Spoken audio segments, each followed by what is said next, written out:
Hola, de nuevo saludos. Soy José María o José María Rival.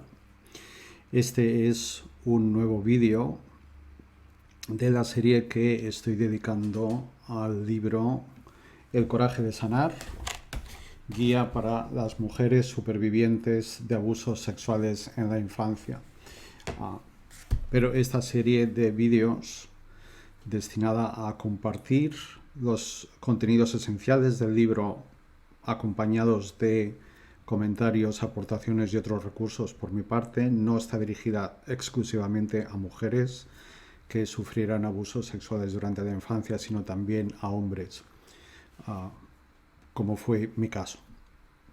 Si este es el primer vídeo que ves de la serie o de mi lista de reproducción, El coraje de amarte, te invito a que busques el primer vídeo dedicado al libro El coraje de sanar y lo veas, por lo menos la introducción, la primera parte, para entender bien en qué consiste esta serie de vídeos, para qué los estoy haciendo y por qué los estoy haciendo.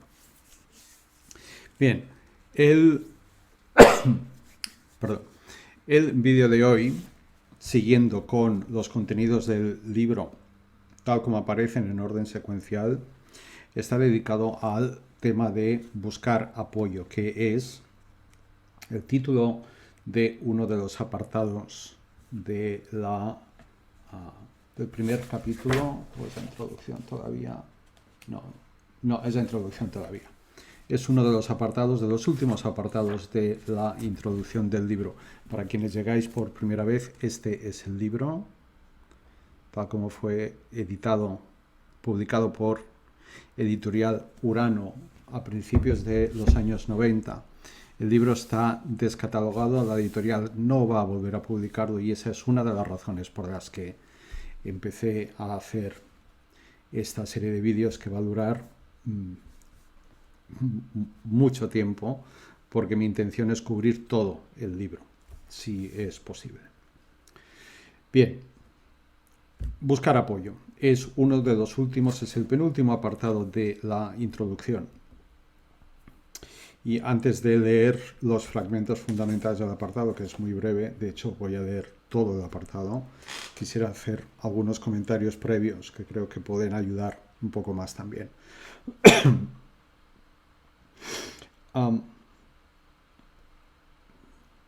Cuando estamos especialmente al principio del proceso, cuando empezamos a tomar conciencia de haber sufrido abusos durante la infancia, o cuando todavía tenemos dudas sobre si lo sufrimos o no, pero al mismo tiempo algo en nuestro interior, nuestra voz interna nos dice que sí, pero no estoy seguro, es decir, sí, pero me resisto a creerlo, sí, pero necesito comprobaciones, eso es completamente normal. En ese punto especialmente, en esa fase especialmente, puede resultar difícil tener una idea clara sobre qué hacer, por dónde empezar, cómo abordar esta situación. Y es muy fácil que lo que predomine dentro de uno sea sobre todo la confusión, ¿no? La confusión, porque empezar a tomar conciencia del abuso puede hacer fácilmente que nuestra vida, muchos aspectos de nuestra vida, por no decir todos, queden afectados, se tambaleen y empiecen a ser desordenados, incluso caóticos, o a tener la sensación de que nuestra vida empieza a ser caótica. El caos es interno. El caos es interno por el impacto que tiene la toma de conciencia, por el impacto que tiene si eres alguien que ha estado teniendo recuerdos y los ha estado evitando, como fue mi caso, como es el caso de la gran mayoría de las personas que han sufrido abusos, el impacto de dejar de evitar, los recuerdos de dejar de evitar nombrar lo que uno vivió puede ser muy, muy fuerte, muy fuerte. y puede afectar a todos los aspectos de nuestra vida. Entonces, en medio de esa sensación como de desorden interno, como de caos, como de repente mi vida empieza a no ser más lo que había sido hasta ahora, es posible que se despierte una voz interna nuestra de resistencia que quiera atribuir el caos o ese torbellino interior, ese malestar creciente interior, al hecho de recordar en sí mismo, per se. Y a ver si consigo explicar esto bien. Los recuerdos, por supuesto, no son agradables y pueden llegar a ser muy duros. Pero el impacto que puede llegar a ser devastador de eso no es resultado del hecho de recordar por sí mismo. Es resultado de el abuso, del abuso. Es importante que diferenciemos esto bien, ¿no? El hecho de recordar no me destroza por dentro, no me remueve por dentro hasta las entrañas, como puede ser. No es el hecho mismo de recordar, es lo que hay ahí, aquello con lo que decido intuitivamente, inconscientemente, impulsivamente o conscientemente, depende. Aquello con lo que decido volver a tomar contacto y no dejar pasar, no volver a ignorar. Entonces lo que ocurre es que cuando nos abrimos a dejar que los recuerdos vengan y se queden, lo que ocurre es que el impacto del abuso sufrido, que ha sido amortiguado tanto como ha sido posible durante los años que han pasado, a través de los mecanismos de supervivencia primero y de defensa después que hemos desarrollado inconscientemente, ese impacto ahora empieza a mostrarse. Es decir, empezamos a notarlo, a sentirlo, sin silenciador, sin amortiguadores, sin anestesia, sin nada que lo evite o lo desvíe o lo diluya. Esa es la fuente del malestar, no el hecho de recordar. Y es importante tener esto claro porque recordar va a ser nuestro aliado. Recordar va a ayudarnos a tomar cada vez mayor conciencia de lo que vivimos, de lo que pasó, de lo que supuso para nosotros, de cómo nos sentimos mientras lo vivíamos. Es decir, que recordar, de hecho, nos va a ayudar a empezar a sanar y a continuar sanando. Necesitamos recordar. Hasta donde sea que necesitemos recordar, nuestra voz interna, nuestra alma, nuestro subconsciente nos van a ayudar muchísimo con eso. Nos van a mostrar la información, es decir, los recuerdos que necesite mostrarnos. Y quiero repetir algo que explicaba en uno de los vídeos anteriores. No vamos a recordar nada, no vas a recordar nada con lo que no puedas. No vas a recordar nada que ahora no puedas mirar, sostener y empezar a asimilarlo, a aceptarlo como algo real, como algo que sucedió y como algo que tuvo una cadena de impacto a diferentes niveles sobre ti, impacto que ahora vas a empezar a sentir de formas en que hasta ahora no lo has sentido. De manera que recordar nos ayuda a hacer eso. Y por eso es nuestro aliado. Ahora bien, una vez que empezamos a recordar, es muy importante es muy importante que tengamos apoyo, que encontremos apoyo. Y si el recuerdo viene súbitamente y si empezar a aceptar el recuerdo sucede de una forma repentina, es conveniente que tanto como podamos empecemos a construir un sistema de apoyo, aunque sea mínimo, ¿no? Idealmente con personas, con una persona para empezar. Una, ¿no? Más adelante hablaré más sobre esto. Una persona a la que le podamos explicar lo que sabemos en este momento que nos ocurrió, lo que recordamos, el cómo nos sentimos, a la que le podamos explicar y que nos escuche con atención, con respeto, con amor, dispuesta a darnos su apoyo, a sostener un espacio de seguridad y comprensión para nosotros. Pero es vital empezar a explicar la historia. Es vital que empieces a explicar tu historia, que encuentres a alguien a quien le puedas empezar a explicar tu historia, alguien a quien se la puedas explicar por primera vez.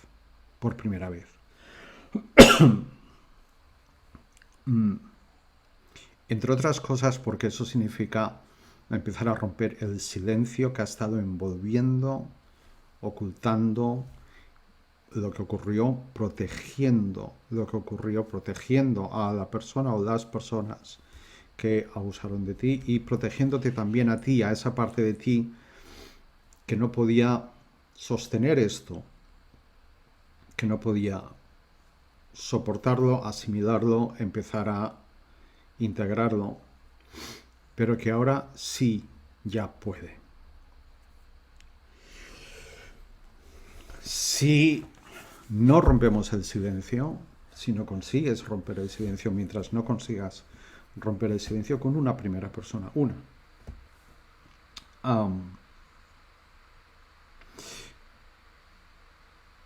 seguimos quedándonos estancados en el punto en el que hemos estado hasta ahora, hasta este momento. En el caso de que no sea todavía una persona, de que no tengas todavía una persona, hay alguien con quien puedes empezar a hablar y es tú mismo. Tú mismo. Tú misma puedes empezar a explicarte tu historia tal como la has recordado, la recuerdas, la empiezas a recordar, ¿no? Y una forma de hacerlo es a través de la escritura. Dentro de, creo que son 2 vídeos, en el capítulo siguiente del libro, hablaremos sobre el hecho de escribir. Bien, dice el texto del libro, voy a citar ahora, la página 33.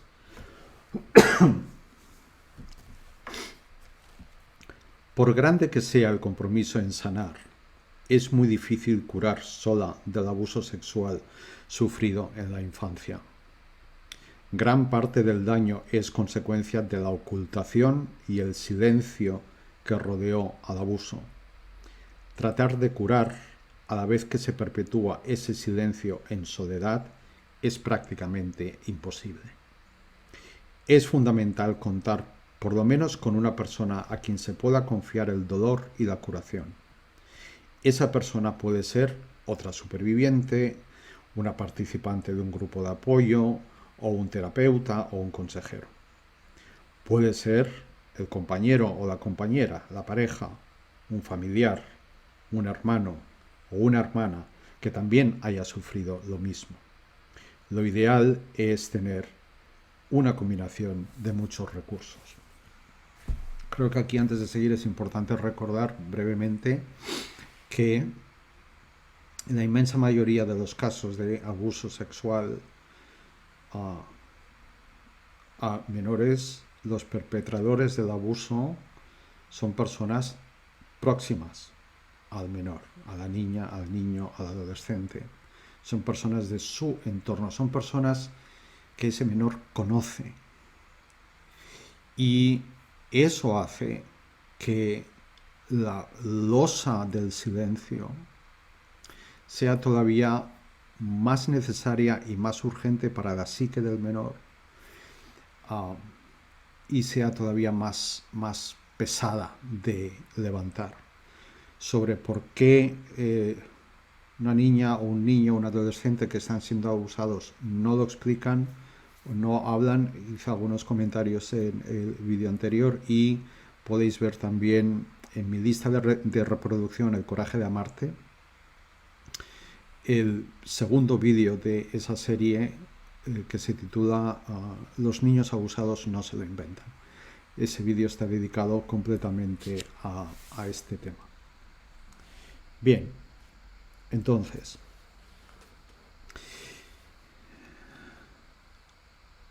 explicar que sufriste abusos sexuales durante la infancia puede llegar a ser un reto, y un reto difícil, un reto complicado, dependiendo de la persona y las circunstancias y su historia. Y puede que uno lo viva no ya solo como un reto, sino como un obstáculo, y más aún como un obstáculo imposible de superar. Si ese es tu caso, es importante que sepas que eso es resistencia por parte de una parte de ti que no quiere todavía dar ese paso. Y está bien, está bien. Ya llegará el momento. Pero no es imposible empezar a explicar la historia. Puede ser difícil, puede ser duro, puede ser complicado. Se despiertan muchos miedos y muchas inseguridades, entre ellos el miedo al rechazo, ¿no? El miedo a qué dirá la otra persona, a qué pensará la otra persona. Sobre todo si es una persona que conoce, si no es, en el caso de que no sea un terapeuta o una terapeuta, si es una persona amiga, un familiar, si es la pareja, se pueden despertar muchos miedos en relación con cuál puede ser la reacción de esa persona. Y quisiera ahora aportar, si me lo permitís, como testimonio y como ejemplo de este proceso de explicar la historia por primera vez, cómo lo viví yo.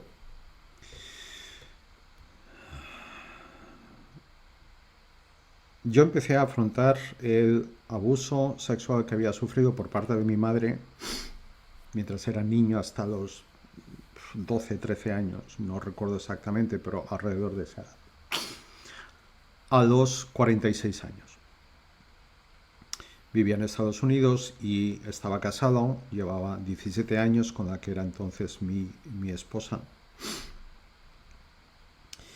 Y a pesar de que unas cuantas veces estando con ella había sentido el impulso de explicarle lo que me había pasado, especialmente en momentos de intimidad física, o después de haber hecho el amor, de haber tenido sexo, nunca se lo dije. Mi mente racional sabía perfectamente que ella entendería lo que le explicase, entre otras cosas porque ella también había sido abusada cuando era niña en el seno de su familia por su hermano mayor. Y yo lo sabía. Ella de hecho me lo explicó muy al principio de nuestra relación. Ella ya era consciente de eso. Al principio de nuestra relación yo no lo era. Había tapado el abuso completamente. Pero cuando dejé de taparlo, cuando empecé a mirarlo de frente, llevábamos juntos 17 años, yo no se lo había dicho nunca, aunque a veces había sentido el impulso de decirle: algo me pasó cuando era niño, sin tener una idea muy clara de qué era, pero al mismo tiempo me venían esas palabras a la mente. Nunca se lo dije. Nunca se lo dije. ¿Por qué? Sobre todo porque, aunque mi mente racional adulta tenía toda la información necesaria para saber que no iba a pasar nada, que no me iba a rechazar, que no me iba a dar una respuesta insensible, inconsiderada o algo así, ¿no? De ese tipo. Cuando yo sentía ese impulso de explicarle, yo no estaba en mi mente racional, yo no estaba en mi adulto, estaba en mi niño herido, asustado, avergonzado. Estaba en la herida, estaba en el niño, ¿sí? Y por lo tanto, no estaba pensando desde mi adulto, estaba reaccionando desde mi niño. Ese impulso de explicar lo que me había pasado era, en buena parte, un impulso del niño necesitando pedir ayuda.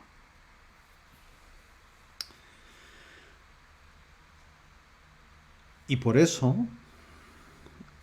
eso fue cada vez más fuerte que la fuerza que pudiera tener mi adulto, mi mente racional con la información que yo tenía. Así que no se lo dije hasta ya estábamos al final de nuestra relación, que ya estaba bastante deteriorada. Se lo dije aproximadamente 1 mes o 2 meses antes de que nos separáramos. Y aún así, ella fue la segunda persona a la que se lo expliqué. ¿Quién fue la primera persona? La primera persona fue una compañera de un máster que yo estaba haciendo en American University en Washington, D.C., que era donde vivía. Una compañera mía, yo sabía su historia, yo sabía que de niña había sido abusada sexualmente por su madre. Ella siempre había sido muy clara sobre esto, era una mujer que luchaba abiertamente, públicamente, explícitamente, para expandir conciencia sobre el abuso sexual en la infancia, de manera que yo sabía que esa era su historia y sabía que tenía una pareja porque estaba casada con una mujer. Entonces, algo dentro de mí la escogió a ella. Con miedo, sí, con miedo. Hacía unos meses que nos conocíamos y nos conocíamos de el tiempo que pasábamos dentro de en las sesiones del máster, que era un fin de semana al mes. Y sin embargo, algo dentro de mí la escogió a ella. Así que nos encontramos en una cafetería en Washington y le expliqué mi historia. Había una parte de mí que tenía muchísimo miedo y al mismo tiempo estaba segura de que Kat, que era como se llamaba mi compañera y después amiga, me escucharía con muchísimo respeto, con muchísima atención, que me comprendería y que además podría empezar a orientarme sobre qué hacer con eso. Y así fue, estuvimos hablando 5 horas sin parar y cuando terminamos y salí de aquella cafetería, yo estaba destrozado, sentía que mi vida estallaba, saltaba por los aires completamente, pero lo más importante para mí era que sentía que no estaba solo. Y el no estar solo venía no solamente de haber podido explicar mi historia a alguien por primera vez, sino también de la forma en que ella recibió eso. Bien, pues hasta aquí este tercer vídeo dedicado al libro El coraje de sanar. Espero que este testimonio y los comentarios y la lectura del fragmento del libro te resulten útiles. Debajo del vídeo encontrarás algunos enlaces que te llevarán a fuentes en las que puedes encontrar más información: mi blog, El Coraje de Amarte, mi canal de YouTube, mi web y algunas otras cosas. Muy bien, gracias por estar ahí, mucho ánimo y nos vemos en el siguiente vídeo. Gracias.